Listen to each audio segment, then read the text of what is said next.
دا افغانان د ایران د سیستان بلوچستان ولایت ملک څخه نیمروز ولایت ته د ستنېدو لپاره په بس کې سپریږي. لدې له سرحدي وړوکې ښاره هره اونۍ زرګونه افغانان هېواد ته ستنېږي. ایران په 2015 کال کې د افغانانو ایستلو بهیر خورا چټک کړ او د دې کار لامل سختې اقتصادي ستونزې او امنیتي اندېښنې یادوي. لدې پرته ډېر داسې افغانان هم شته چې نور ورته په ایران کې پاتې کېدل ګټور نه تمامېږي. زه ایران ته راغلم خو د روزګار وضعیت د اطمینان وړ نه و. د ایراني تومن د خراب ارزښت له وجې نور راته دلته پاتې کېدل معنی نه لري، نو ځکه افغانستان ته ځم چې هلته خپل دوکان خلاص کړم. یو بل افغان هم وایي چې د اقتصادي بحران له وجې ورته نور په ایران کې پاتې کېدل واره نه خوري. له 2 کلونو راهیسې دلته هم ایراني تومن خورا بې ارزښته سوي. زه چې هره میاشت $300 هم وګټم راته هیڅ نه پاتې کېږي. ایراني چارواکو د اقتصادي او امنیتي ستونزو له وجې د افغانانو ایستلو ته دوام ورکړی دی او په 2015 کال کې شاوخوا 1.8 میلیونه وګړي چې ډېری یې ناقانونه ول ایستلي دي.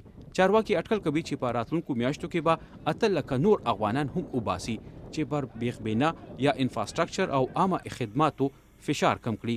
البته تهران وایي د ځانګړو مهارتونو لرونکي او په ایران کې د کار جواز ترلاسه کوونکي کولی شي چې هلته لاړ شي. روټرز اجانس وایي له لومړنیو نښو ښکاري چې د افغانانو له ایستلو او ستنېدو سره په ایراني بازار کې د عامو شیانو تقاضا یا طلب کم شوی دی.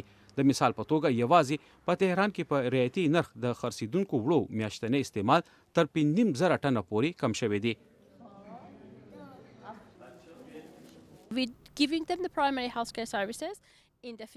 موږ د ډاکټر په خونه کې ستنېدونکو ته لومړني روغتیايي خدمات ورکوو.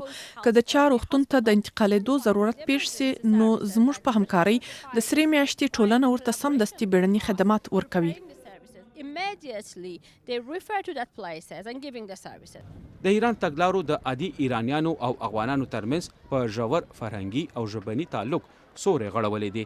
دا پوله د دواړو ګاونډي هېوادونو د ګډ تاریخ کیسه کوي چې د امنیتي او اقتصادي اړتیاو له وجې د خلکو د جلا کېدو سبب شوی او زیان یې ولسي وګړي ګالي.